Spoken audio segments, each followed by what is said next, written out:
তো বন্ধুরা আমি নিয়ে চলে এসেছি ভিডিও পার্ট 2। তো এই ডিমগুলোর সঙ্গে কি হতে চলেছে তোমরা ভিডিওটা লাস্ট অবধি দেখতে থাকো। তো ডিমগুলোকে বার করে এখন সাইডে রেখে নেব কিছুক্ষণের জন্য। তো একটা একটা করে বার করে নিলাম। তো হাত দিয়ে দেখছি তো অনেক গরম আছে ভাই। তো এগুলোকে কিছুক্ষণের জন্য রেখে দিলাম। চলো দেখা হচ্ছে একটু পরে। তো ভাই আমি চলে এলাম, এখন ছিলা শুরু করে দিব ডিমগুলো। তো কি হয়েছে ডিমগুলোর সঙ্গে তোমরা দেখতে পাবে। ভিডিওটা যদি ভালো লাগে একটা লাইক করো, চ্যানেলটাতে নতুন হয়ে থাকলে একটা সাবস্ক্রাইব করো। তোমরা দেখতেই পাচ্ছ ডিমগুলো একদম সিদ্ধ হয়ে পারফেক্ট হয়ে গেছে।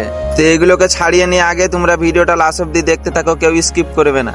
ডিমগুলো তো ছিলা কমপ্লিট হয়ে গেল ভাই। তো চলো ধুয়ে নি, আসো আমার সঙ্গে।